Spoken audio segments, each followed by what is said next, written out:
Okay, Moray v'Rabotai, Achai v'Rai, welcome back to another Tuesday night Shiur.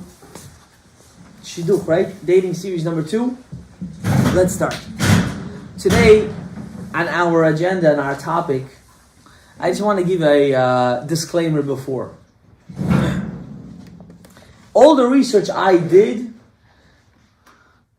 and self-life experience, before I go to any of my shiurim, I have a personal discussion with one of my rebbeim that I hold very close. I want you to understand, I'm not saying the things that I'm saying out of my own hamtzaot, out of my own imagination. It's not. This is research that's been done and avodah pnimi that's been worked on.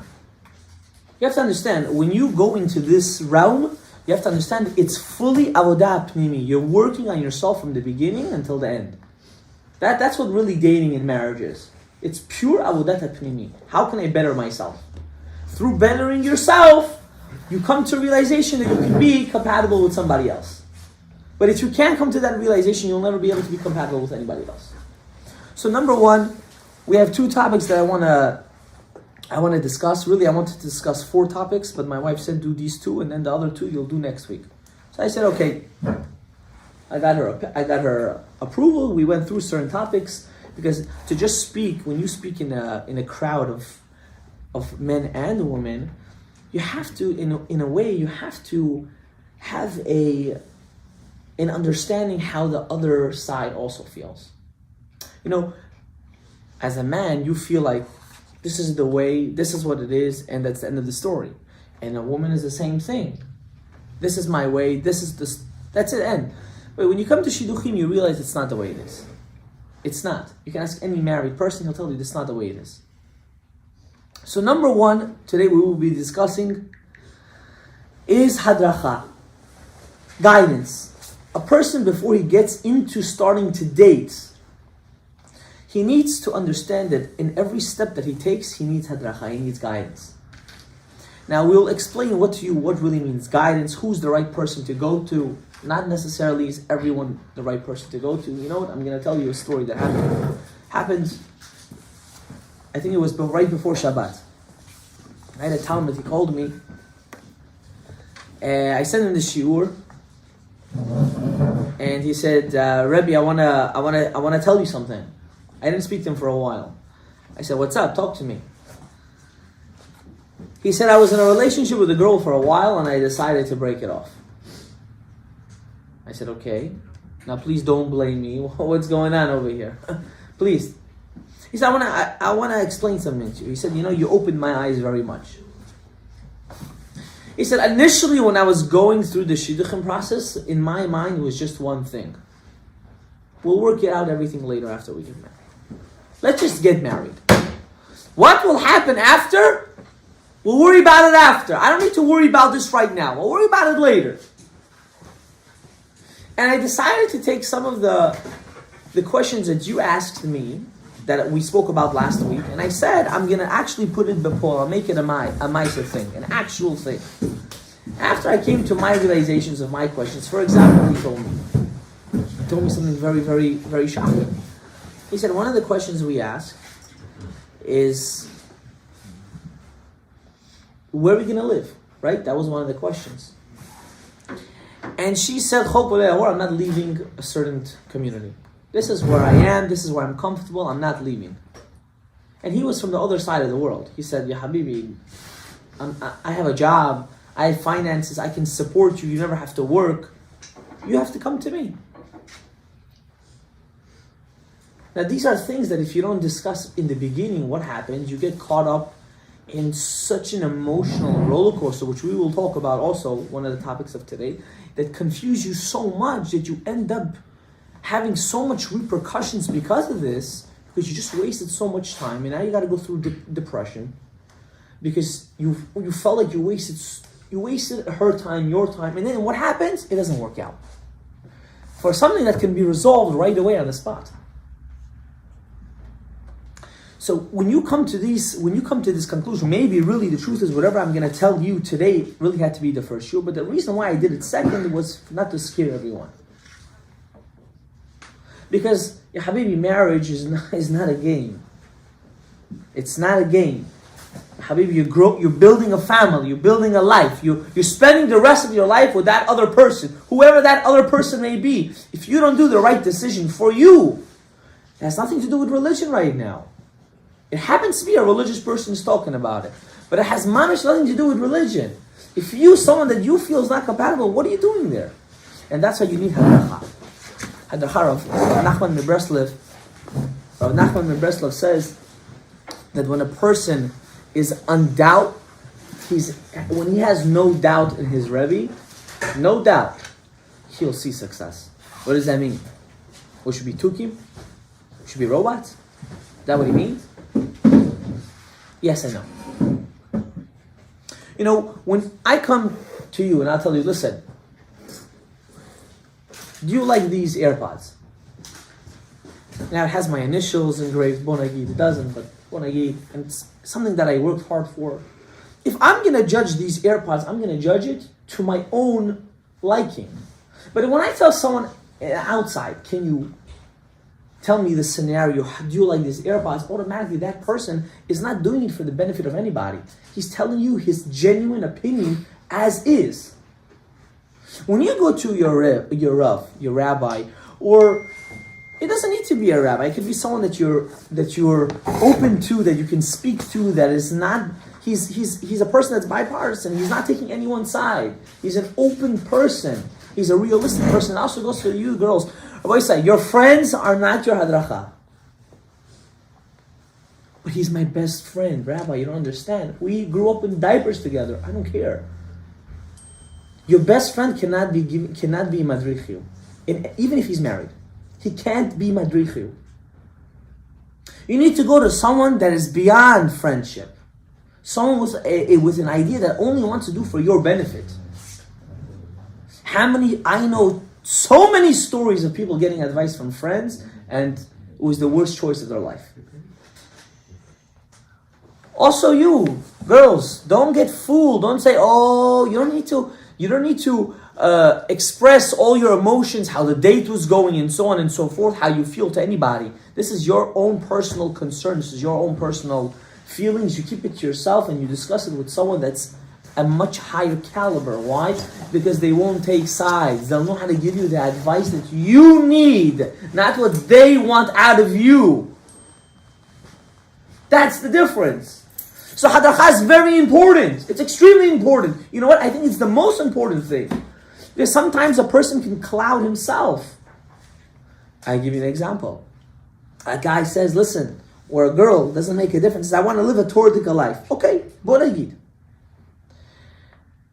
But his Rebbe is telling him and saying, that's not the life you really want. I know you as a Talmud, you won't handle this life. But that's what I really want. And sometimes you need your Rebbe to push you, to open your eyes to see what's really good for you.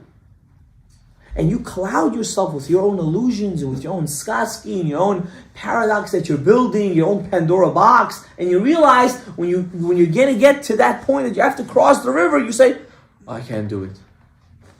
What did you just do? You just wasted your time. First thing you have to stop building illusions in your head. You have to stop it. We're living a life of illusions. We're picking our spouses through our own physical desires, which are clouding our mental understanding of ourselves. So that's why hadracha is very, very important. And I'll tell you a small little story. Maybe I shouldn't say this, but I'll say it anyways. When I was in the proper age of getting married, this is a scary story. Only very few handful of people actually heard this story, but I'm going to say it in the shiur. How important hadracha is. I went with one of my Rebbeim to a very big Admor.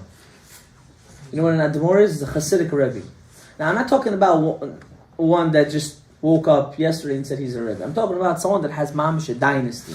This guy, he's a king. You walk to his sphere wherever he lives, he's a king. And my Rebbe went to take me to give me a farher, to give me a test. On what? On the whole the whole halachot of shchita. He wanted to give me a frayer, he wanted to show me off when I eat, and to take me to this Rebbe. Okay, so I did.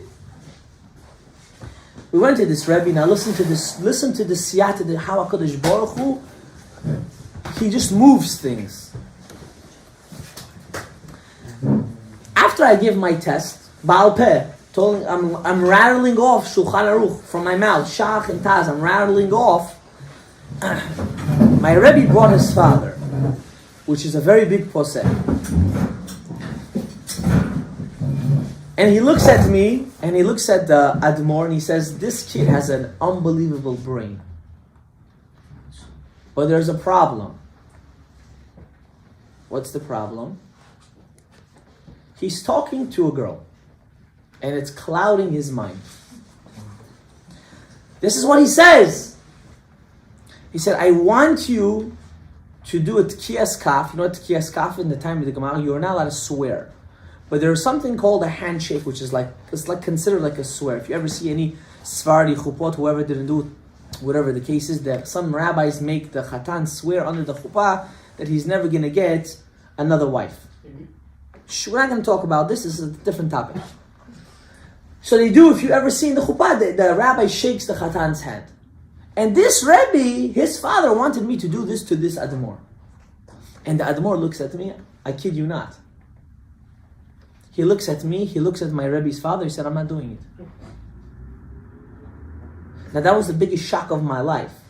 I just got electrocuted from the bottom to the top. He's like, I'm not doing it. Why?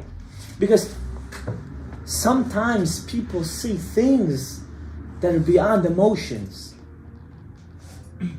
Sometimes you have to go to a higher authority to open your eyes. You need it. It must be done. If it's not going to be done, who's going to do it for you? And I'm not telling you this story because of this or because of that. That's not the point. The point of it that even sometimes Talmidei Chachamim need to go to bigger Talmidei Chachamim to get hadracha. And that's why it's extremely important before you start to go on shidduchim, before you did those preparations that we discussed last week, you have to go to someone and say, Ya Habibi, I want to be your student. Whoever you're close to, it could be the rabbi of your shul, it could be one of your rebbeim in the past, it can be whoever is. I need someone that I can connect to. This is one reason why I don't do shidduchim. You know why I don't set up people? How am I going to set up a person I don't really know? How? To my own personal talmidim that grew up with me, that I know them, that spent time with me, that I ate with them, that I sat with them, that they spoke to me for years, for months even, I'm willing to help them to do a shidduch. But a person that randomly comes and says, Rabbi, what's up? I have an issue. Can you please set me up? What is this for you? Bamba? You go into the shuk, you buy your beastly or bamba. It doesn't go this way. You need to do it with hadracha. You need to know the person. You need to guide the person properly. And that's why you need a Rebbe. And it's not enough to stress it. You know what? The girls need more than the boys. You need to have someone that you can go to and you can speak to. And you're not going to realize you're going to need it more when you get married.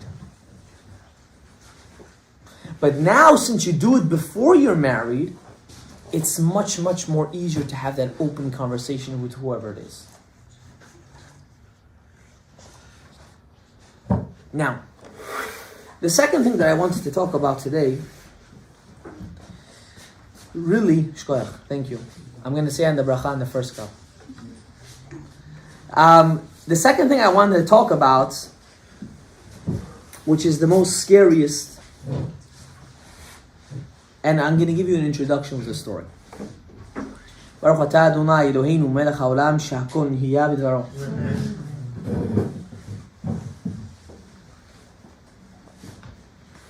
My wife one time went on a Shabbaton, and she was sitting with a whole bunch of ladies. They were all talking, eating, whatever the case was. It was an all-women's Shabbaton. And then on the table, a woman got up, and she was divorced. But she got remarried, Baruch Hashem, she has a family now. And she was telling her story. And there's one part of this story which I feel is extremely crucial for everyone to hear. She said a lot of you can relate to this. This is why I'm saying this is very important. As she was growing up, there was a very famous statement she always used to hear in her house. What was that statement? Whenever you get married, you can do whatever you want. You're in my house now, it's my rules.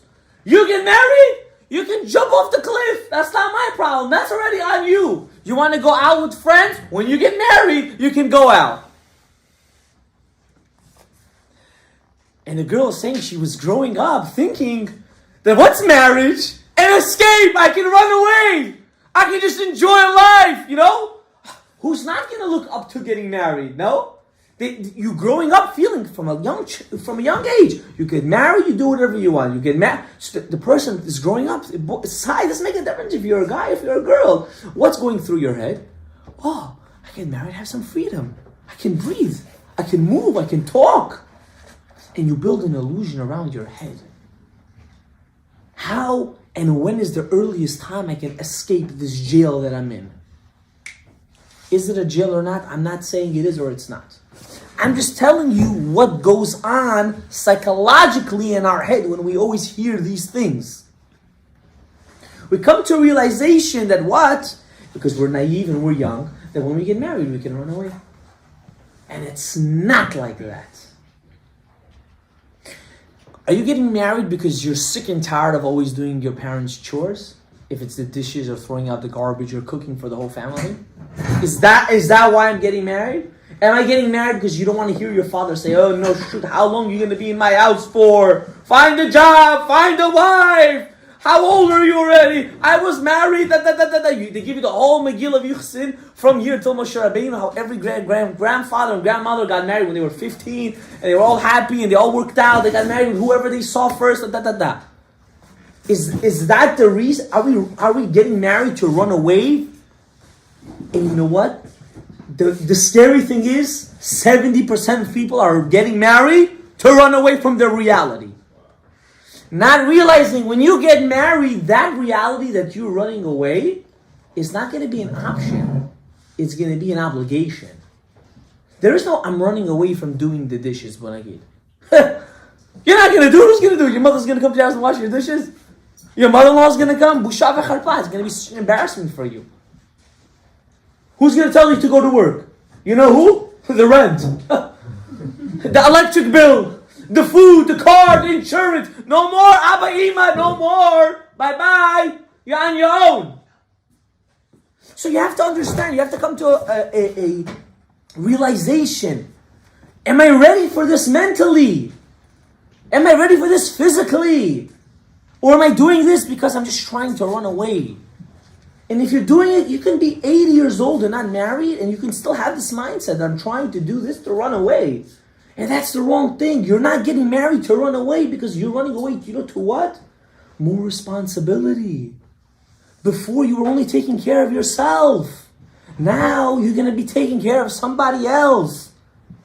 And if you're not mentally, forget about physically. I'm not talking about finances right now. That's not even a problem, l'shitati. The problem is if you're not mentally stable, if you're not mentally there, you're just going to cause yourself more destruction. You have to come to, and you know, there's only one person that can tell you if you're ready or not. And that's your madrich or your madricha. The only people. The only people that can tell you, it can also be your parents if they're bar dat.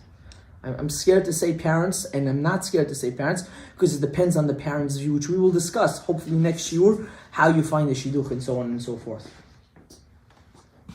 If you, for example, I asked my Rebbe a question, and I'm saying, and remember, I want you to understand something, there's always Yotzei min haklal. This that I'm saying is just in general, there's, especially in getting married in shidduchim, there is so many details that everyone has to go ask personally and privately. Because every case and every personality and every person varies.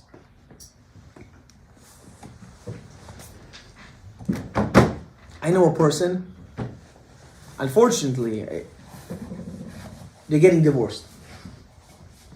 Now, I want you to understand something. In no way am I saying, again, that this is the right thing or the wrong thing. I'm just telling you what happened.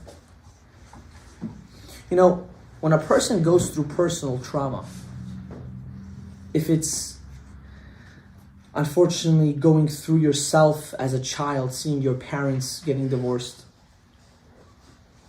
or if it's growing up with an abusive parent, or if God forbid something happened to you when you were in school, or if you were bullied a lot.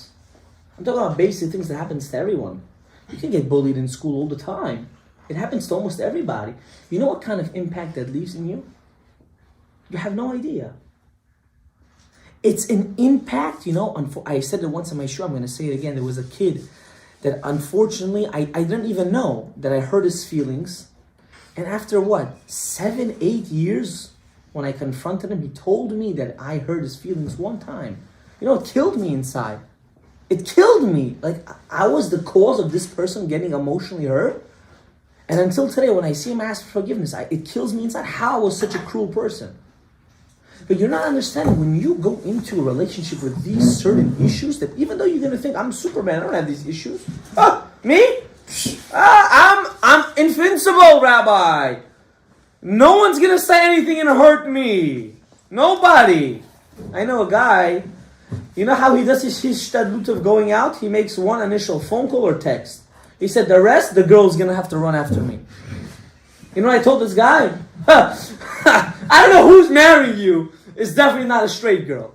Because it's not going to happen. This doesn't go this way. It doesn't go this way. And the cause of this person acting this way, and he doesn't even know it, is because of his past trauma, that experiences that he went through. So he's building defense forces that is telling him, this is the only way I will be able to be compatible with another human being. If I see they're for sure 100% willing to submit to me. You hear what I just told you? Where did that come from, bud? It comes from when he was younger, he went through a certain experience that caused him today to act a certain way. So how do you break out of such a thing? How do you break out of it? You know, in this community, we're very, very anti-therapists. I'm not saying you should go to one. I'm explaining to you the idea. We're very anti-expressing our emotions. We're very anti-opening up. We're not anti-opening up to our friends. And that is the worst thing in the world. That we're not anti. But we're anti-speaking to someone that's more chashuv, someone that can help you, and so on and so forth. I have a friend, he works now in New Jersey. He said his goal in his life, one of his main dreams, is to make therapy accessible to everybody. Without even knowing they're in therapy.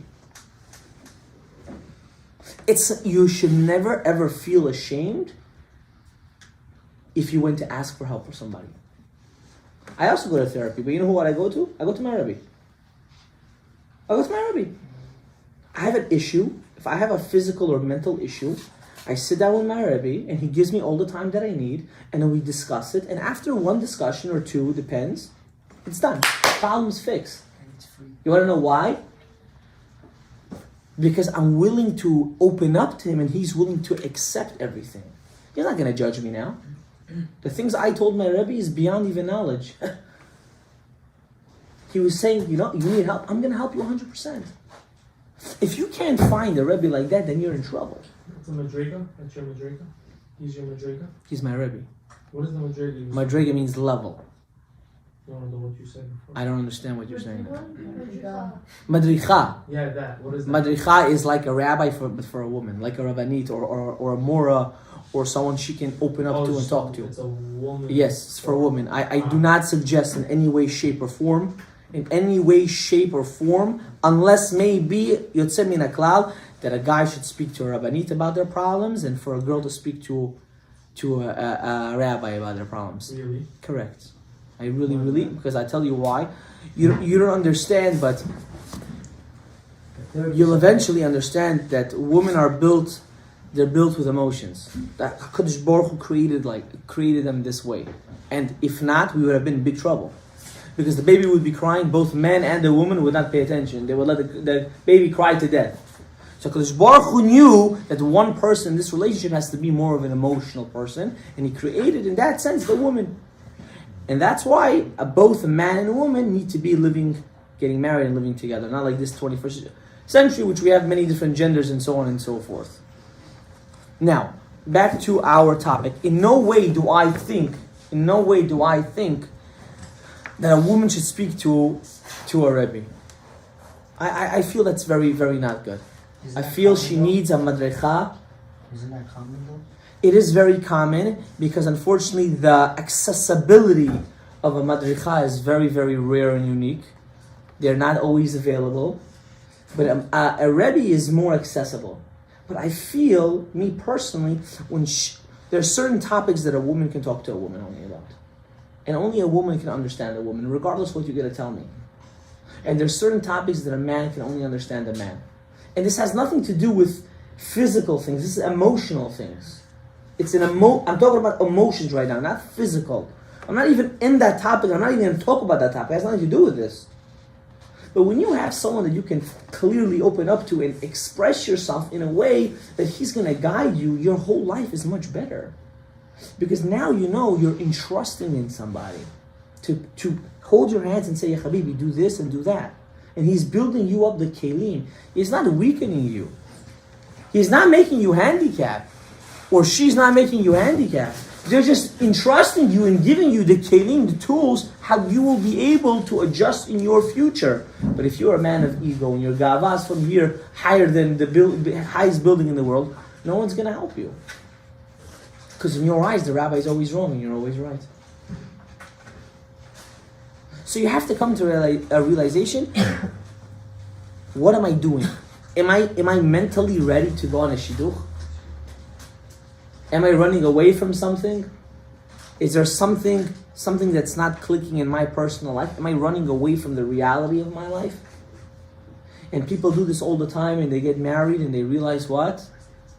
That marriage is much more harder than what it actually is. And they end up with what? Unfortunately, I don't like to use that word, but they end up with a get. With a divorce. Why? Because marriage is not full of flowers and full of, clouds and rainbows and stuff like that. It's full of dirt and 2 seeds. And the way you put the seeds in the ground, that's the way the plant is going to grow. And if you're not going to water it and give it sunlight and give it its attention that it needs, it will never grow. And the marriage will fail. But in order to do that, your sunlight and your rain is your madrich. Is your Rebbe that's going to guide you. That's what you need. Now,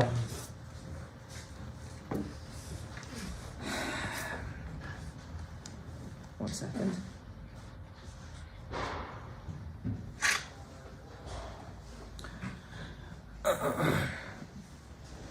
The big question of today, really, that I was speaking to my Rebbe for a very long time, was how involved should parents be in your decision of getting married? Of course, it varies when you're younger and when you're older and so on and so forth. How involved should a parent be? Should a parent find your shidduch for you? Should you find it yourself? Now this is a very sensitive topic, but I'm going to say that the way it is, and of course, again, there's yotzem min haklal, there's always situations that can always be varied. A person has to be a bar dat, has to be smart. If you see that the person that's setting you up is just setting you up just for you to get married, just for you to get, you know what? I tell you the truth, I hate shatchanim. I hate their system. I hate it. And I'll tell you why. I don't hate them personally. They're doing their job. I tell you why I dislike it.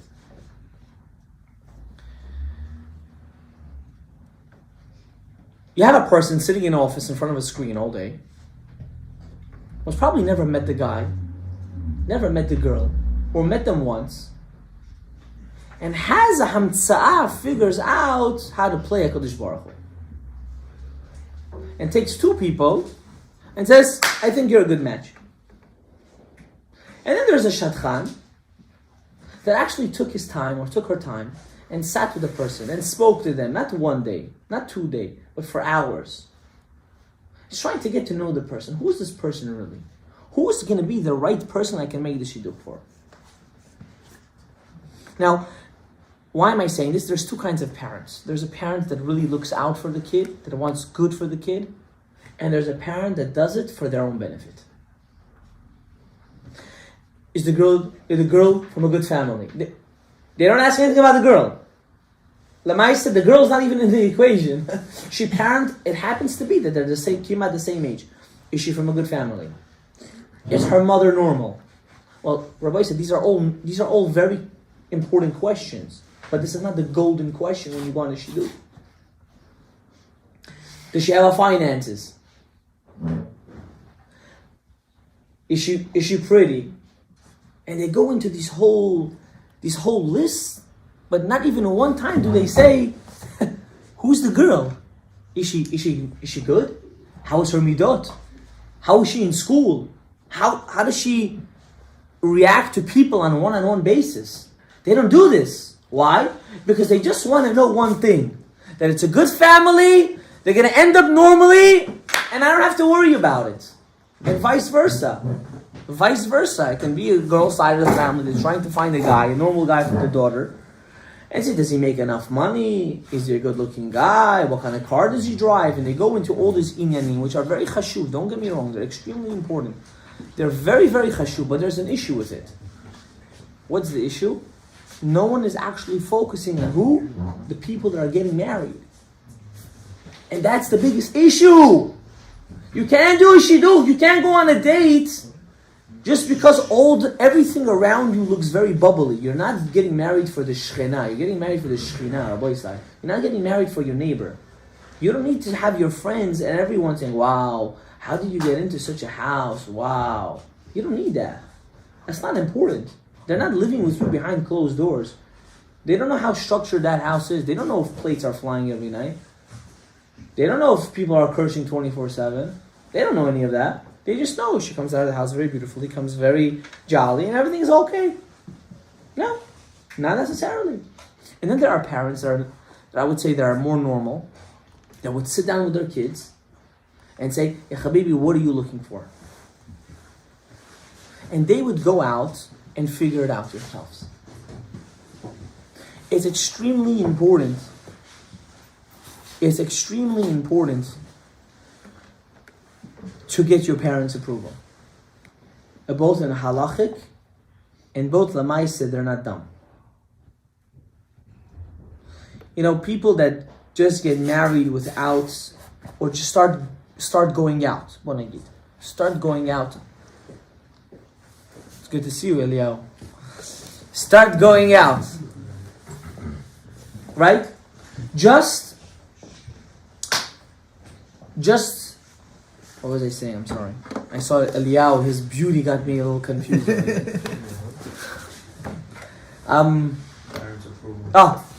If a person gets married and he thinks he's going to be the Chacham Balayla or the Chachama, my parents are old-fashioned. They don't know anything, right? They just went through communism, but that's nothing. They just went through one country and another country. They went through struggle. So you have to understand their perspective too. When I got married, my father didn't let me get married. He said, "You have no finances. How are you getting married, ya Habibi?" He said, "You're not knocking on my door. I'm not supporting you. You're gonna figure this out. You want to get married? You better get a job." Those were his words to me. He said, "You have to find a way to make a living." Was he wrong? Absolutely not. Was he right? Also absolutely not. How does that make sense? It depends what kind of life you want to live. He wasn't wrong in any of the ways. It happens to be that I went to yeshiva right after I got married. I didn't need a job. It just happened to be. Did I plan that to happen? I did not plan that. HaKadosh Baruch Hu planned it for me. Now, am I going to tell you that's what's going to happen to everyone here? Absolutely not. But you have to understand, whoever you're trying to go out with, it has to be a compatibility.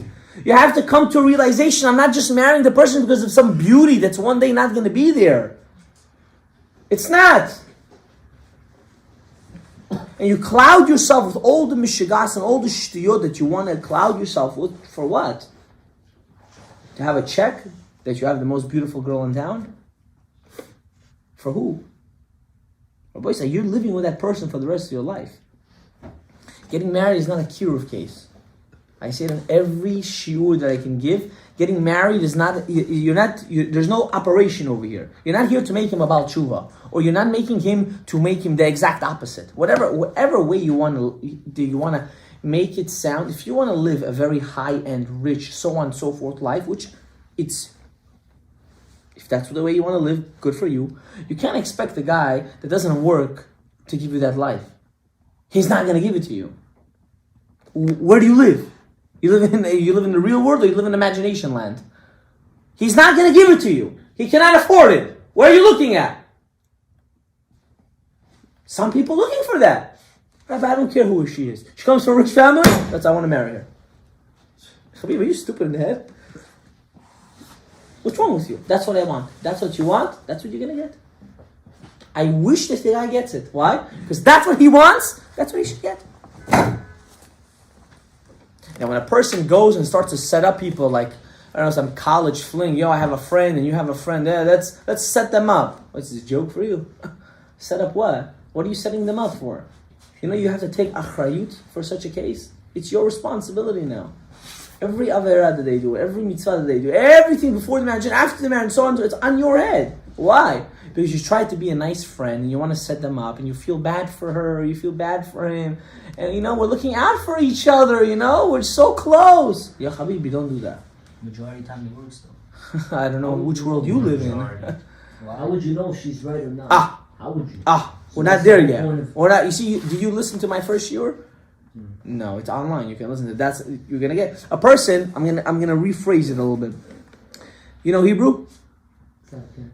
Until you don't know yourself and what you want, you'll never know anything else. You start going out, I'm going to ask you a simple question. Do you know really what you want? Say the truth.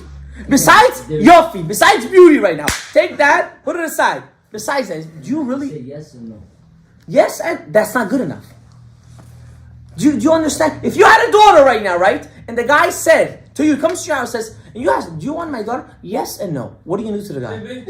No, but at the end of the day, it's always going to be like that. Not really like that. Not really like that. Hanan, I don't need audience. It's not really going to be like that. You know already what you want, and you see with her, and you go with it. You get your parents' confirmation saying that it's okay from both sides, and you go with it. You said it so easy. I'm shocked that you're still single. No? It's mamash. But it's not like that, Lamaisa. You want to know why it's not like that? Because you can never find two people that want the exact same thing. It's impossible. It only works in an imagination world. Sure. So when a person goes on a shidduch and he goes and he knows who he is, meaning I know what I want, I know where I'm standing in my life, I know what kind of person I'm looking for. I know that I'm not in a different realm. I know that if I'm gonna get married or I'm in school, how am I gonna sustain myself? I have to know these details. I cannot live and say I have emunah. No, you don't. You don't, lemaisa, because we don't even know what emunah really means. You come to that realization. What do we use? We use God when we need Him as an excuse. We know how to throw the God card. Hashem Yazor. Lo Yazor lecha. Tilach la'avod. Go to work, that He's going to help you. Limits you. That's the way it works. So when you come and say, oh, this, shidduch, that. No, ya habibi, it's not like that. You want to get married to, unfortunately, I'm saying, it can be either way, but in your case right now, to a girl that has certain emotional issues that she didn't work out before she got married, and she's coming to you, and you're supposed to have the best time of your life, and she dumps the whole package on your head. Now go kill yourself. Instead of being that loving husband that you want to be, you're starting to become a therapist, and you're starting to, what's going on over here? Ya habibi, I just got married. What? You don't want to know why these issues happen? Because you didn't do your due diligence before. You got clouded, which is mitziyut. It happens to most people. You got clouded with the chitzoniyut, with the outside image. You started to say, bedil v'yavor, this is okay. this is okay. But after, when you have the prize in your hand, you start to realize, it's not so okay. Where's the rabbi? Again, it's the rabbi's fault. Pach on his head. Rabbi, it's your fault. What do you mean it's your fault? I told you. But didn't I recorded it too. I told you, don't do this. I couldn't. That's different already. Why is it different? It's not different. Before you get married, of course you have a rabbi telling you yes or no. You should, if they see it working out. If they say yes, then you go for it. If they say no, then you don't go for it. But if you get married when they say no, that's already on you. Correct. But what am I trying to say? Excuse me. A person shouldn't need a rabbi or a madrich to convince him to do something right or something wrong. When a person goes on a shidduch and he's clouded, excuse me.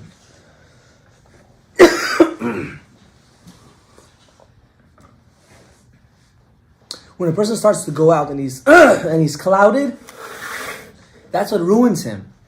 So I'm telling you, if you do all these preparations beforehand, if you do that, you're killing me, guys.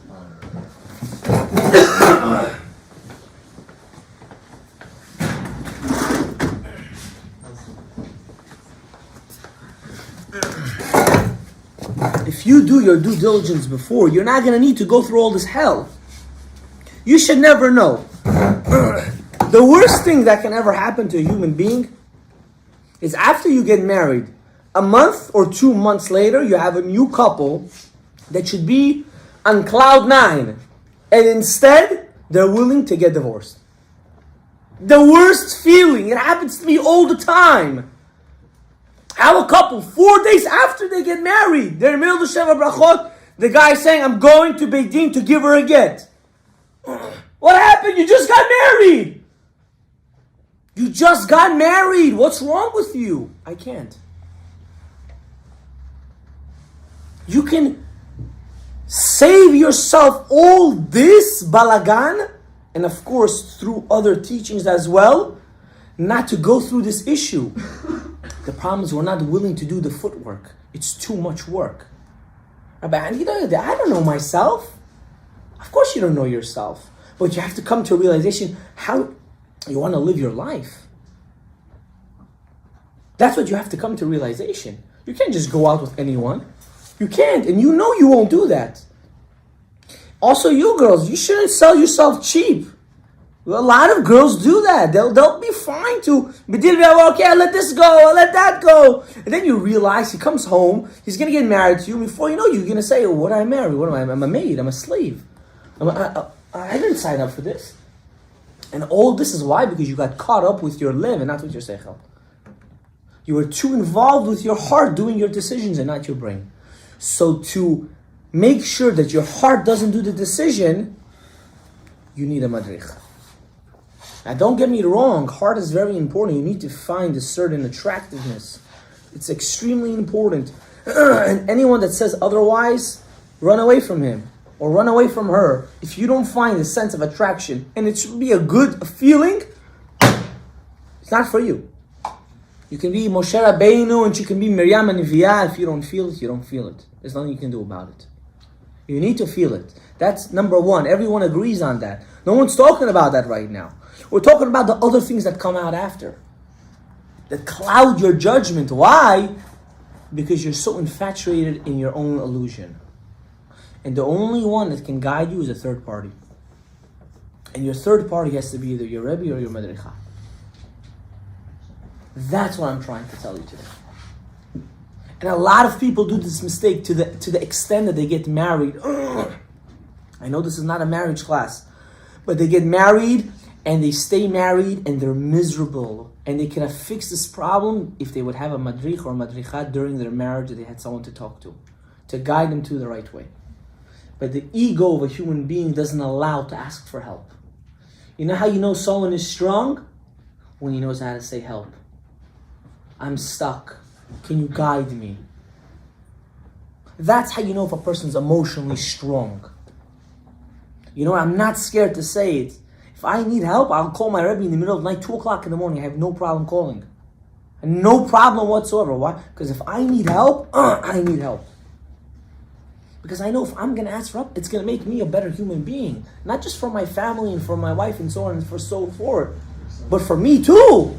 You want to be that guy in the street that's, look at this behema, look at this. Chatichat chara. So who is this guy? No. You don't want to be that guy. You want to be the guy that people look at and say, wow, mujik, he's a man. This is a guy that people look up to. Why? Because you worked on your midot. Listen to me very carefully, especially if you're a man. Ta'ava you can find anywhere. To fulfill your ta'ava, you can find that anywhere. But to fulfill the shoes of a wife, there's only one that can fulfill that. Don't allow yourself to get caught up with a 21st century Hollywood that build you an illusion of a marriage that doesn't really exist. It doesn't exist. This stuff that they show on the TV or on the internet, whatever it is nowadays, doesn't exist. Lo haya v'lo hiyeh. Doesn't exist. They build it. Why? Because they know that's what every man wants. And they do it because they know every woman wants it. So they build this whole fantasy. How is it a woman waking up in the morning in Hollywood and she already has makeup and her hair is done? And why am I telling you this? Because I had a guy one day that comes to, I want my wife, every morning she should look like this. I said, are you crazy? Where are you? And where's your yirat shamayim? Where's your seichel and where's your ta'ava? If you're not willing to diminish your ta'avot on your decisions, you're just going to end up like everybody else. Miserable in a marriage. And I said this last week, and I'm going to say it again. Marriage is the most beautiful thing on planet Earth.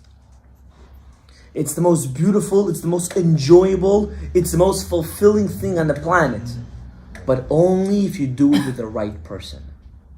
If you do it with the wrong person, it can be and it will be the most miserable, the most darkest place on planet Earth. And the only way you can make that happen, the beginning, is by knowing you're going to use your brain when you make your decision and not your heart. That is the maskana of today. And I know this really should have been last week and last week should be today, but I didn't want everyone to go crazy. And don't think there's a person that's 40 years old and there's a person that's 18 years old. Rabbi said you can be 100 years old and you can still have this issue. A psychological decision doesn't depend on age, depends on maturity. Why does a person get married when they're 18, the Pirkei Avot says? Why that age specifically? Because when you reach that age, you start to form a sense of gadlut. You start to form a sense of responsibility. So HaKadosh Baruch Hu says, if that's the age you form responsibility, that's the age you're able to get a wife. Know that she's your responsibility. If you're not going into the relationship having in your mind that this person, you have to take care of her from the beginning until the end, for all of the needs that she has, both physical and emotional, then you're just wasting your time. Because you're going to get married and then you're going to have a miserable life. And that's the problem with most people. They're doing it to run away from something. They're doing it because their house is a destruction and they want to run away from the house. And that's bad. And I'll tell you how I know this is bad. And I'm not comparing every case to this. I know, not me. My wife was telling me. Unfortunately, we're already working trying to help this couple. Now again, I'm not saying this is norm in every single family that has this situation. I'm just saying what happened in this situation. There's a lady that's married for a couple years. Came out almost a decade, almost 10 years. She has 2 kids, and she said to my wife the other day, she wants to get a divorce. She's done. Whatever the reason is, it's irrelevant. And what was her taina? Listen, my parents got divorced, and they worked it out, so it's okay. I'll know how to work it out. Now, I don't know anyone's status, it's irrelevant. A person that goes through such a dramatic experience and he doesn't get the right help, he starts to think that that traumatic experience is a norm. The abused becomes the abuser. Statistically, people that abuse people, it's because they were once abused. When a person goes into any situation, he's not going with a clarity that certain things are fixed. The concept of certain things will never happen in my life. In my family, we don't say the D word. What's that? Oh. Very good. You clapped right away. We don't say that word. Why? Because it's not an option. That's not an option. You know what the option is? To get help. To get help, to get guidance. When a person gets married and he's just doing it, again, I'm repeating it, but it's so important. He's doing it because he's trying to block something. He's doing it because everyone else is getting married. I also have to get married. What is this? All my classmates are getting married. Everyone in college is talking about it. I feel like the only one. What is this? How long am I going to be like that? Wrong. You can't think like that. That's going to cause you to make the wrong decision, not the right decision. And people do it 24/7. And they end up getting married and they're going to counseling for the rest of their life. And it's a repeat for their kids, and then for their kids, and then for their kids, until there's one smart child that says, enough, I'm breaking the line of this trauma that I grew up with. You be that child that says no. And everyone has something they need to clean before they get married. Everybody. Everyone has it. You just have to figure out what it is. What is that little thing that I don't want to take into my future family?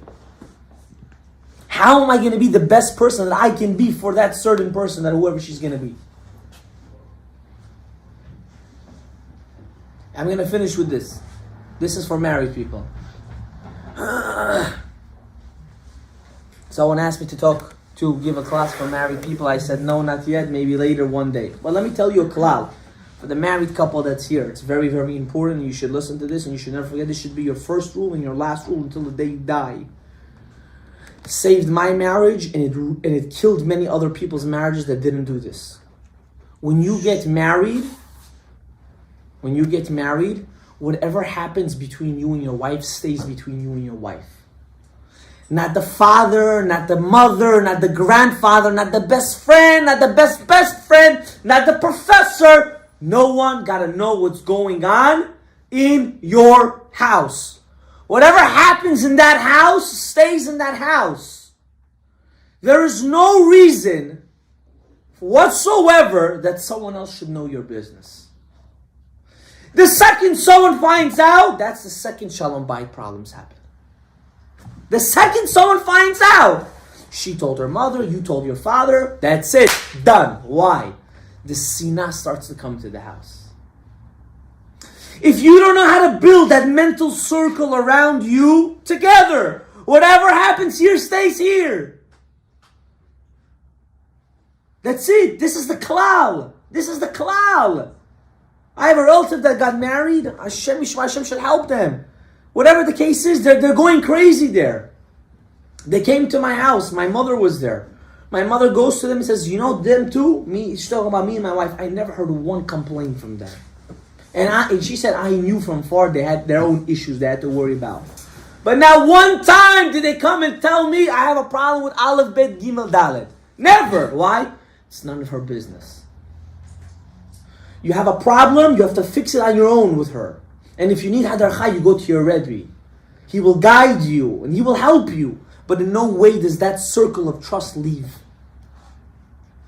Don't ever forget that. When you guys and girls one day will get married, I don't know if you will know me, you will invite me or not, but remember this klal. This is extremely important. And I told this to a couple that I was crying to them. I said, you are the cause of your own misery. You are the cause. By you not knowing how to communicate between each other, you are killing yourself. And this is one of the big problems with going out. Whatever happens stays to yourself. Mind your own business. Don't be nosy. If you have that friend that's nosy, I'm sorry. It's worth it to cut them out of your life. You don't need to say things to people. It's none of their business. When Esther Malka became the princess of of Persia, did anyone tell Paro, I'm saying, did anyone tell Achashverosh she was a Jew? Did anyone even tell Haman she was Jewish? Nobody. No one. Did that question ever pop to your head? It always used to bother me. You live in a community full of Jews. Why no one told that? Everyone kept their mouth shut. Everyone minded their own business. Whatever happens in your life, in your personal house, is not anyone else's problem. And that's how the Shalom Bayit stays safe. It stays safe because they know how to, this is our communication.